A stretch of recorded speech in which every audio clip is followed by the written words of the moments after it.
Hello, everyone. Welcome. I'm Lee from Doula Heart Photography. Welcome to my page. Today, I just have a little photo editing tutorial for you guys today. Not necessarily just for photo professionals, but also just for anyone who's interested in taking nice pictures at the seasonal kind of times and just generally throughout the year. Just maybe some things to consider, some easy tips and pointers to taking, you're the best family photos that you possibly can with whatever equipment that you have. And I've basically been doing this every year. So we do cookie cutting photo shoot, whatever you call it, cookie making photo shoot, and also tree decorating, whatever your family traditions are, and just kind of I hope these pointers can also be helpful for you. So I'll just get right into it. This is from our photo shoot last week. Like I said, we do like family photo cookie cutouts every year. And first, I started when he was 1, very very small. So this has been like maybe 4 or 5 years in the making already. And we started back when we had basically the smallest kitchen known to man. So like a one-person kitchen where basically one person could stand comfortably in it. And I had him as a little baby up on the counter where the action was happening. My daughter had a little stool, and the reason I was in there was because the countertops were kind of this dark color, which I thought was cool, and it had this one window that had this contrasty light, and that's why we were in there, and we went nuts. And it was a huge mess, but also a huge success. So ever since that, we just did it every year. Now I have obviously more space, but you can really do this anywhere. I don't think you should let your kitchen or your space and like prohibit you from basically taking nice photos. So I'll tell you just some things that you can set up to make it easier for yourself. Like I said, main thing here is light. Make sure the light is shining on your subject. That's just a huge thing. So wherever a window is, go to the window. Maybe set up a table if you have like a little kid table. You can even move your kitchen table over to somewhere where light would be on your subject's face. So don't have the light behind them. You can have it kind of on the side or on the front of their face, and that will look really nice. If you have this kind of side light, you get sort of this depth of the image. You get some kind of cool, moody shadows. If it was directly on his face, also fine. You can work with everything. The main thing is you want to have light on the things that you're trying to photograph. It'll just make it easier for you in the end to edit the photos. And even if you don't edit them, they'll just look nicer, and you'll have nicer skin tones and all that. Another thing you'll notice is I have a fairly neutral color palette that you can see here. So we have some earthy tones around, some browns, neutrals. That just is a great way to just set up the scene. So you can move all the distractions. If you were to see outside of this the frame that I have, it is chaos. So the kitchen looks nuts. There is crap all over the place. It doesn't matter though, because it's not in the picture. So don't worry about getting the entire kitchen beautiful. All you need is like one nice area with nice light. The end. That's all you need. And if you don't even want to worry about that, you don't have to. So just do whatever you can. But that's just from my like from my experience, just generally it just cuts down on the editing, and it makes everything look all the shots look really cohesive and almost like like you went and did them somewhere fancy, but you didn't. You were just in the comfort of your own home. Um, so keeping colors neutral, moving distractions out of the background, that kind of thing. You're just setting up the scene. I've moved the table. Luckily, already was near a window, so I didn't have to move it. But you have attention on those things. And the next thing is sort of, you can see I've added like extra little special things. This here, you can see these little lights that you can achieve by basically it's a little string of tiny little twinkly lights, and I have it going around the lens, and so the lights are kind of poking in front of the lens, and I have it going in a circle because I wanted it to go around my subject. And if you move it closer to your subject, the lights will get smaller, and if you move it closer to your lens, the lights will get these kind of big, sort of this big effect. And that's all just however you want it. So if you want to just experiment with, maybe you want the lights on the right side or the left side, maybe you want to have it in a circle around your subject. Maybe, maybe you just want it at the bottom of your image, at the top. You can just experiment and see what looks kind of cool, and don't worry about it. Just take a bunch of photos and then see. You'll learn as you go. and look probably pretty silly in the process of doing it, which I know I do. And then you'll also notice I have these lovely twinkly lights in the background. This is also so easy. I did not string them up nicely. It was just I had like 5 minutes to prep things before everyone started going crazy and like eating raw dough. So I was just stringing lights on the back, like haphazard. I put the garland up like very quickly. I was like, okay, this is fine. And then one thing I think to think about with twinkly lights is either, so I have this shot at 1.4 aperture. Depending on what equipment you're using, you might not be able to go down to 1.4, 1.8, depending on your lens and your camera. If you do, you can, yeah, shoot wide open. And that's when you really get this nice bokeh effect in the background. You can see everything here pretty much in the background. It's very, very blurred. If you don't have a fancy camera, you can't go down to 1.4, 1.8, whatever.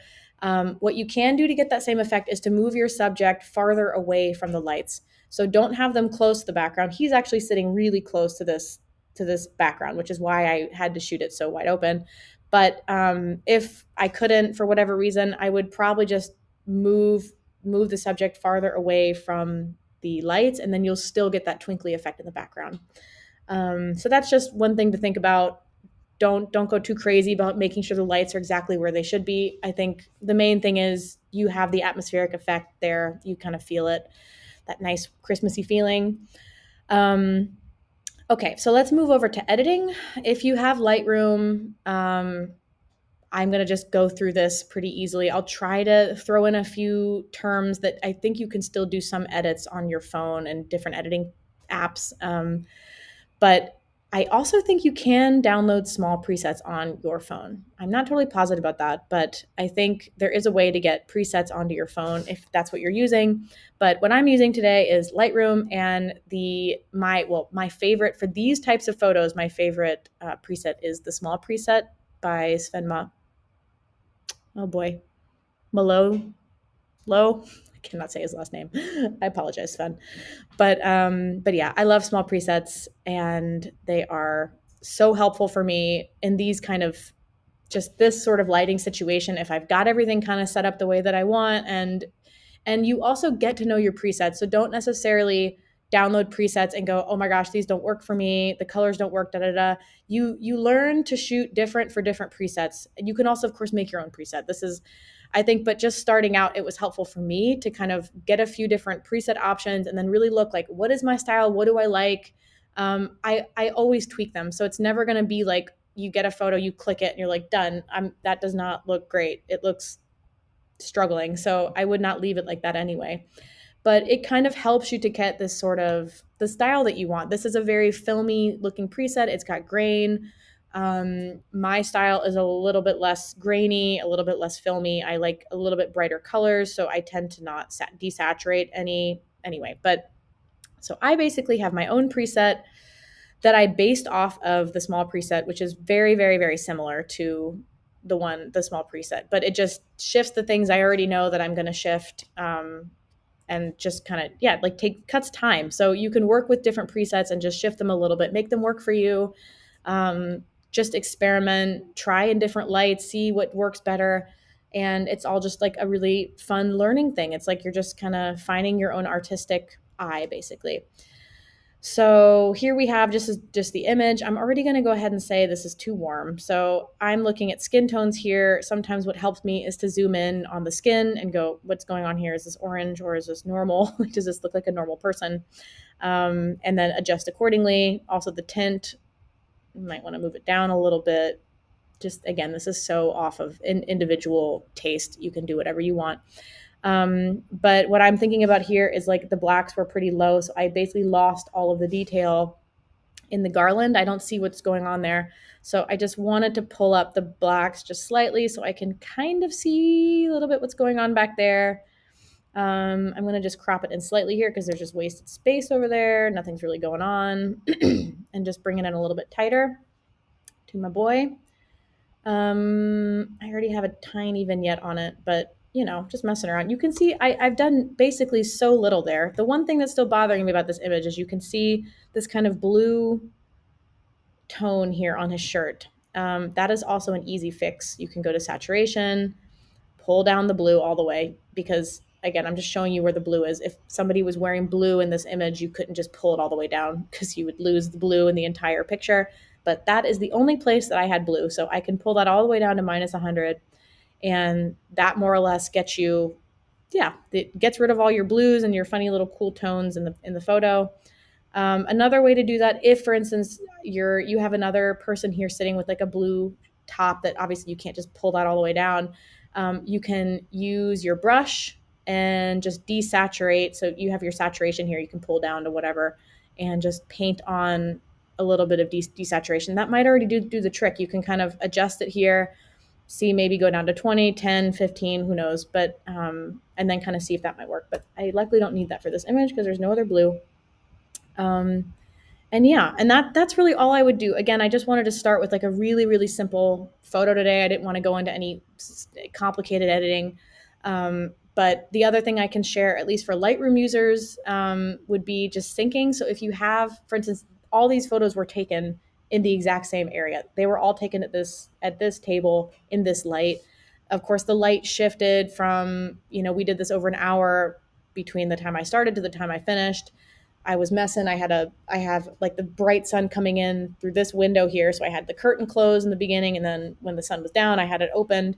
So there is some variability in the light, but for the most part, if you think this photo and whatever, maybe this photo, I didn't end up picking this one, or editing that one, but I have this photo. I want to sync it together. So I want I want it all to basically be the exact same exposure, contrast, highlights, like all the way down. Then you can sort of press sync. And then here you can synchronize whatever you want to line up to be the same. I don't have healing or crop or masking selected. I can put synchronize, and then voila, it like kind of gets you where you want to get going. Then of course you have to like do minor adjustments.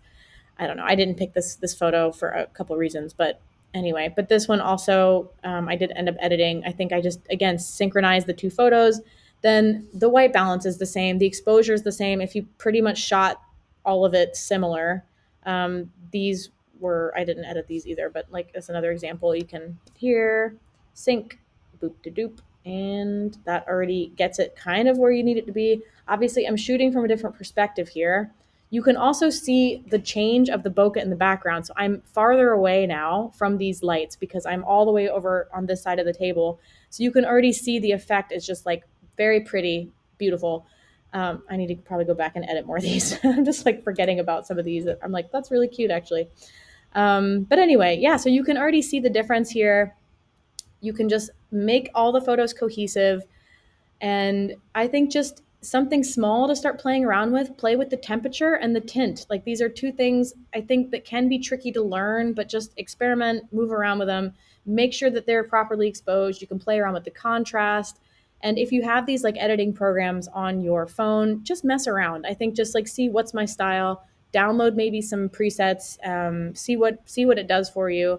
And you can then kind of like build your own style based off of that. But yeah, so I hope this was helpful for everybody. Oh, the last thing I wanted to say on the idea of perspectives, as far as like storytelling photography goes, what really will help is not to just stand in one place when you're shooting your session, let's call it that, and you're thinking rather, I want to get different perspectives. So like you kind of maybe move to the left side of the table, the right side of the table. You're maybe standing up on a stool shooting from above, like I'm just thinking I had a couple. Yeah. So this one, for instance, you go behind the kids and you like get more in detail shots. Like, what are they doing? Maybe you go overhead and what does it look like from above? When the kid comes around, like step to the side, get that sort of image. You can have some, yeah, like move down a little bit. Like maybe get closer to the ground, come a bit farther up. Yeah, come more over to the window and get on this side, get close up, get far back. So really challenge yourself in yeah, and getting close up to things and really like having a look at what's going on here, and then also taking a step back, two steps back, and seeing what kind of different perspectives you can capture and what kind of different feelings. You're also trying to just show through the photos, you want to show people what to look at. So with this one, I'm like, I wanted you to look at his little flower thing on his nose. So the way that I'm thinking about that is obviously I want to get close. I want to put that in a position in the frame that it's going to draw your eye. So you're going to look at that. Um, so you're kind of like, yeah, you're telling story with your images. You're trying to help people know what they're looking at and what to look at and what am I looking at here? And the other, yeah, there's like a beautiful quote that a friend of mine shared recently that I don't know who said it. I will have to add that later, but it's like you want to shoot how things feel, not what they look like, something like this. So you want it to feel a certain way. You want the photos to capture the feeling of that your kids have that magic of the season. We always play Christmas music. I light a bunch of candles. You really want to like capture the ambiance of whatever you're trying to photograph, and that's really what comes across. And you want to get your kids' personalities. Like you don't necessarily want to control the whole situation, because then it's just that's this it's not really what you're going to want in 5 to 10 years. What you're going to really want is your kids' personalities, like what they do, their little silly faces, how they choose to do things. You can just see. You can also shoot through things. So another one is like shoot over candles, um, over under whatever, and just try to do a lot of different perspectives. These are not edited, so I apologize. I'm just going through, but anyway, so you can just, yeah, this is kind of a good place to start. If anyone has any other questions or anything really, I'm so happy to answer them. And I would wish you all just a lot of luck, filming and taking pictures and recording a special time of year. It's like we've got nothing else to do. We're all stuck inside. So I hope that this can be a little bit of like maybe a help or like inspiration for people to, I don't know, just try it out. Just put it near a window and just let your kids go to town, see what happens. Let them show you what they want to do, and let them also be collaborating in the process as well. Okay, I think that's it for today. Thank you all for stopping by and watching this. I hope it was helpful in some ways, and I will try to do more often some videos like this. It's not my forte. But yeah, I really appreciate you all being here and wishing you all wonderful, wonderful holiday season. And yeah, I'll see you again soon.